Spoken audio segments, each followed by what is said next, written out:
G'day, I'm Warwick Schiller and welcome back to another episode of The Principles of Training.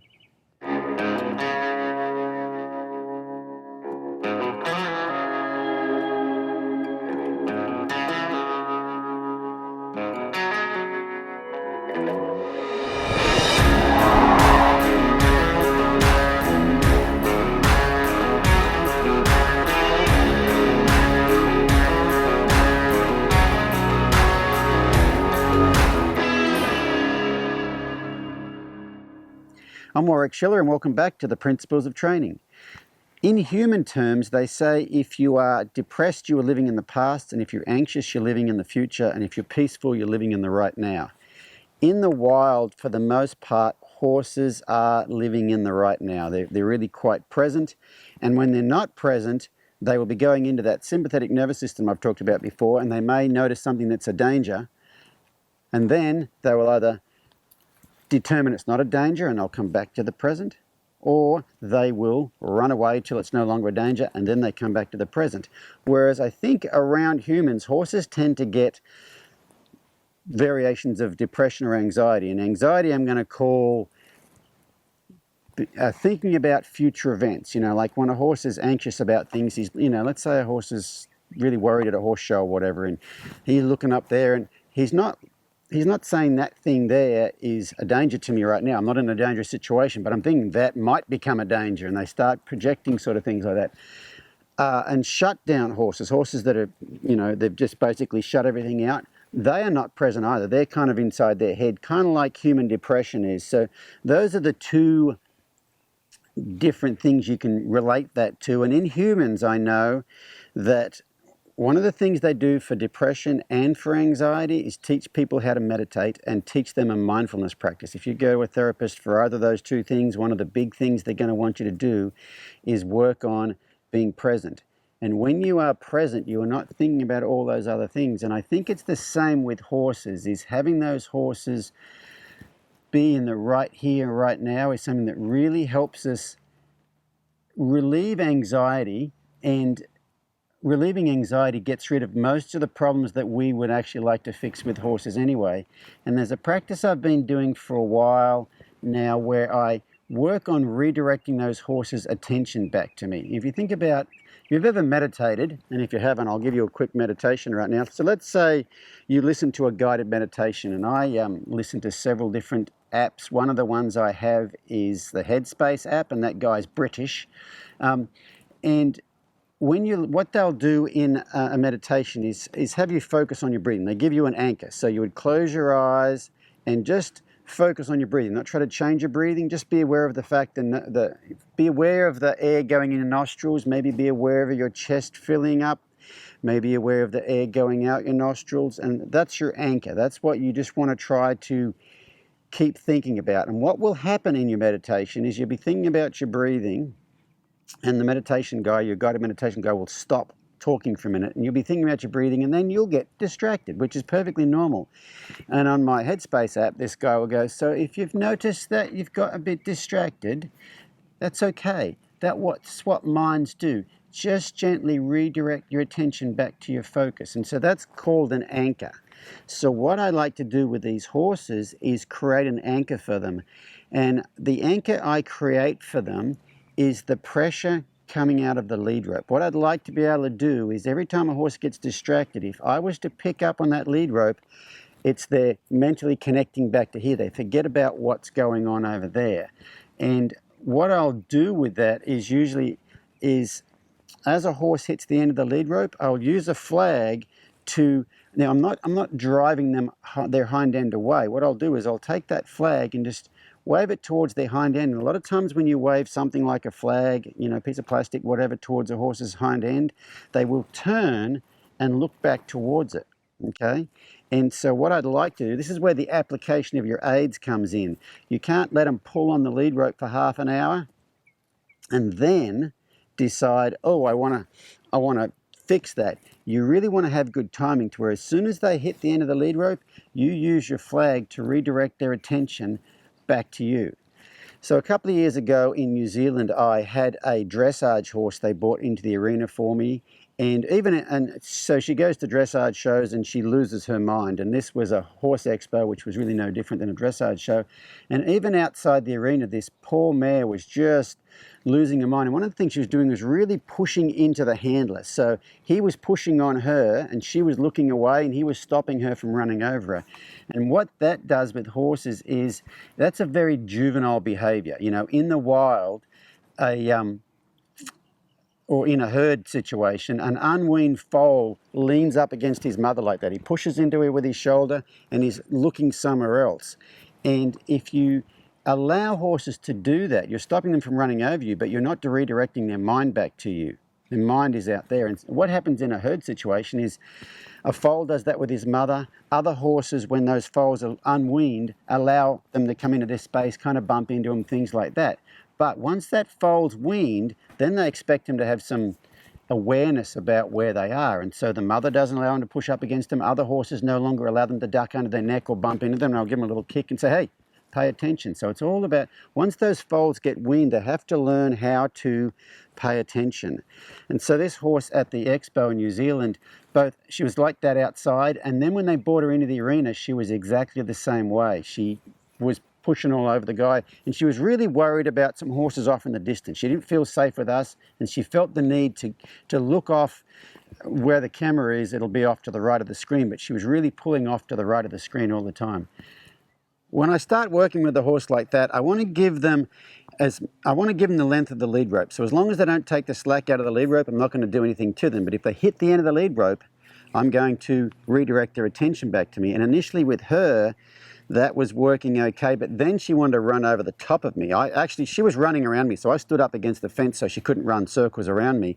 But then she wanted to run over the top of me. So think about this, you either want to be on top of me, running over me, or all the way away from me. So what I did was I actually sat up on the fence and started working with her from the fence, and that seemed to help quite a bit. After a while, when that was helping a bit, then she couldn't help herself, and then this happened. She's not right now. Now she's looking for lions. Oh, look, I'm pulling up the fence. Now, very interesting what I did just then. If I'd have pulled on her, she'd have pulled on me and we'd have been water skiing. What I did was right then, I went with her and got out in front of her and kind of led her around by the nose, like redirected her back towards me. Okay? You see she had the angle on me? Instead of locking up and pulling, I ran across in front of her. Hello. Like that. See right there? She can't get away. It takes two people to fight, okay? And as with most things in life, things get worse before they get better. When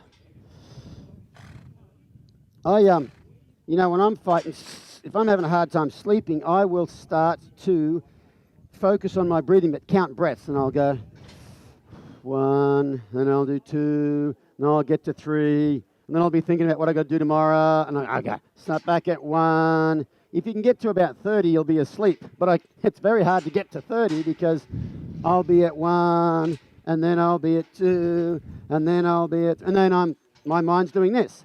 Then I'll have to start all over again.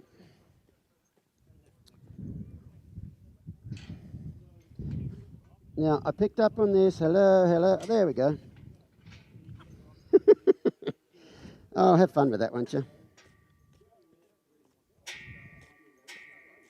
So the best example of what's going on here is, like I said, she's like a baby fighting sleep. She doesn't really want to let go. She really wants to hang on to that chaos in her mind right now. But she wasn't doing all this at the start, was she?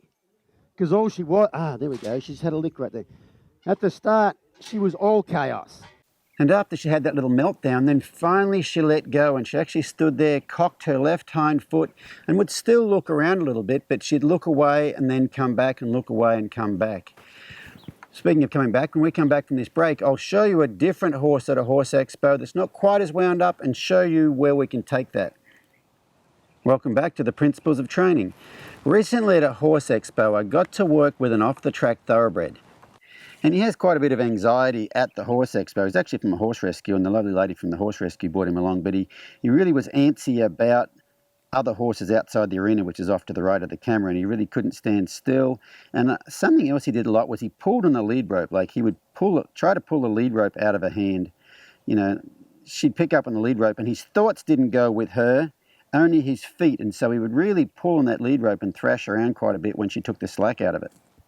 So I had the lady from the horse rescue hold that horse while I talked about mindfulness and meditation and things like that. And then I took over the horse to illustrate what I'd been talking about. He's somewhere else. So I'm going to see if I can get his attention back on me. So are we ready for this, Anita? I'm going to do the big old switcheroonie here. Ready, set, go. So I'm going to hold this, I better hold this rope here. And he walks off over there. Now when he hits the end of the lead rope, right about there, I'm going to go, hey, did you notice me over here? And if he, to his thoughts. So every time he takes the slack out of the lead rope, which is right about there, I'm going to direct his thoughts back over here. But I'm not pulling on him. He's taken the slack out of the lead rope, and I'm getting him, he's thinking, oh my God, there might be lions in those bushes, and oh, forgot about you. Okay, so I've done it, what's that, 3 times or 4 times? 3 times maybe. And right there, that's my first connection right there. He looked at me right then. He hasn't been looking at Anita, he's been looking out there. Okay? And so I'm not after him to do anything. I'm not going to, at this point in time, I'm not asking him to do anything because he is calling the shots.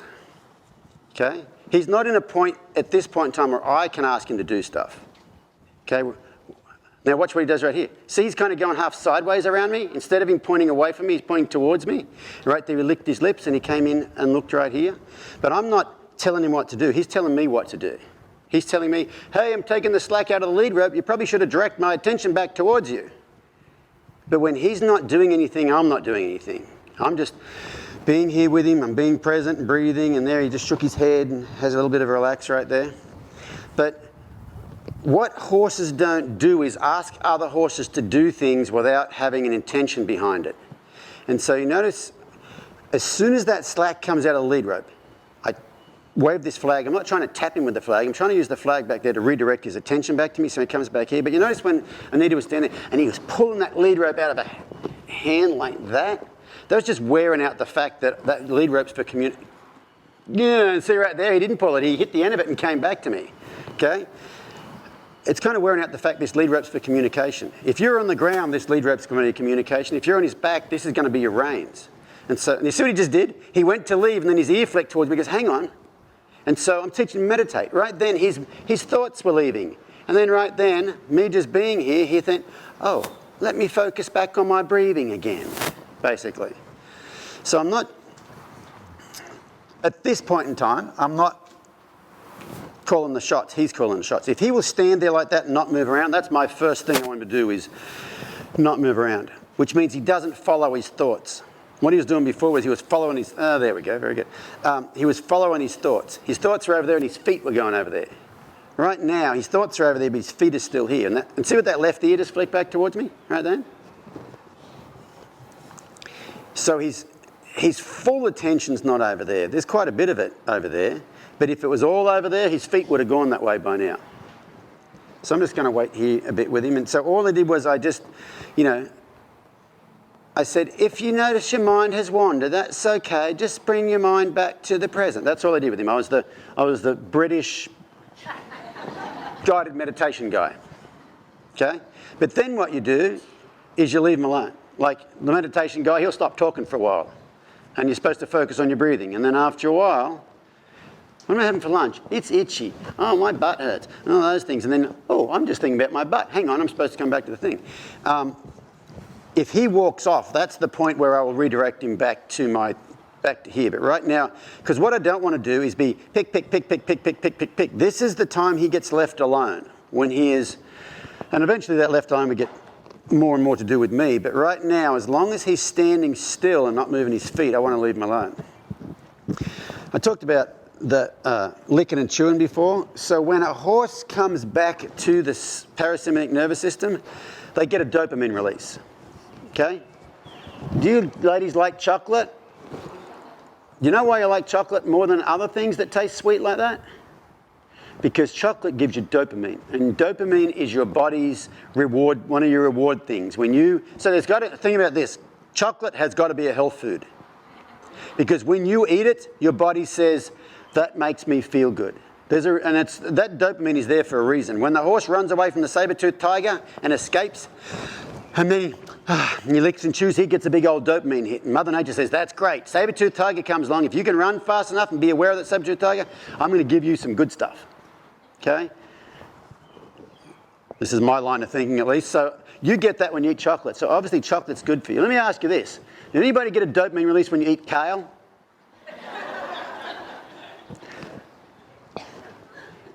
I rest my case. There you go. See his head just lowered? And right then, for a split second, he was right here. His mind and his body were in the same place, and some people walked by.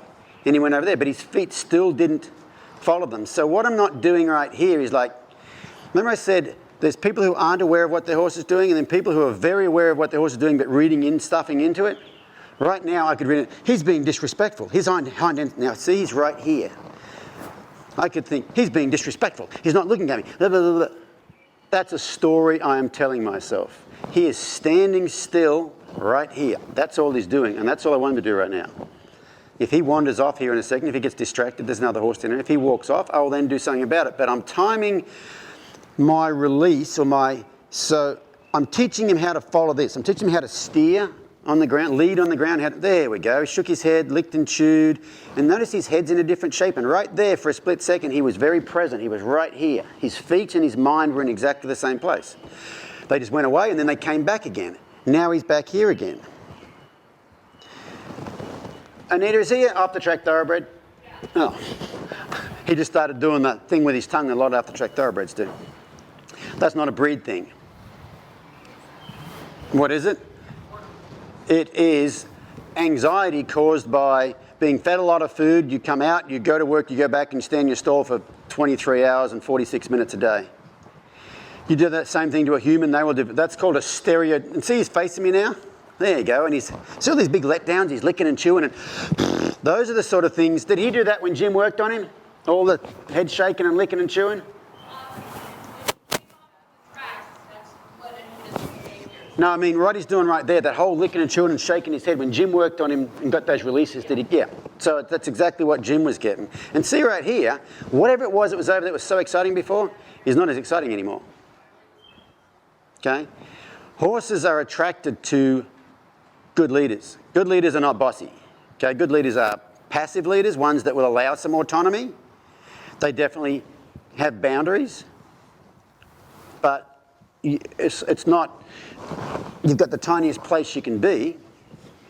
Initially you set boundaries far out and you make those boundaries smaller and smaller. So he's thinking of wandering off. He's looking at me out of this eye though, and he licks and chews, and then so a horse just whinnied over there.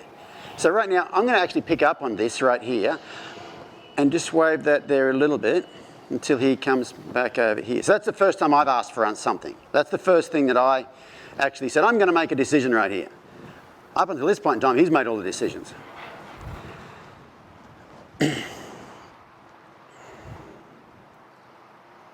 But this thing doesn't actually work. This lead rope, more lead rope doesn't necessarily work. Okay, pulling on them and having it only attached to their body and not to their mind doesn't work. So every time he's taken the slack out of this lead rope, I wave this flag towards his hind end, and he's going, where did that come from? And his mind's come back over here, and now his mind's over here. Now, I don't have to control him. The whole thing is the horse should control the horse. You shouldn't have to control the horse. If you are controlling the horse, at some point in time, a 1,000-pound animal is going to get out of control because you're not that strong. And so the time to control it's almost like I talked about before, the time to work on your mindfulness practice or your meditation or being present is not when you're on the back of a horse, if you've never done it before, because the situation's already kind of out of control. The time to work on that is before it's out of control. And he wasn't terribly out of control before, but I started working on this stuff. But see right here, he's quite engaged with me. He's, I'm not saying he's engaged with me, but whatever it was, you might notice he's a lot less, he just did a big sigh. He's a lot less, notice when he looks slower like that, okay? He's almost like he's interested in things without being worried. See, his head's not as high as it was? And when it comes back, it kind of comes back like that.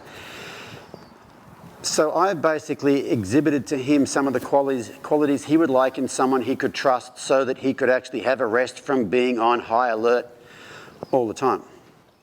So you could see there by using that that meditation anchor of that lead rope. It really gets to where those horses' thoughts can stay with you a lot. And when those horses' thoughts stay with you, all the anxiety and the anxious behavior tends to go away. So that's something you can practice with your horse. Any day that he's a bit uptight, that's the sort of thing you can do, whether you're at home, whether at a horse show, but just be patient and take your time until you really get those horses settled. Hope that helps, and we'll see you next time for another episode of The Principles of Training.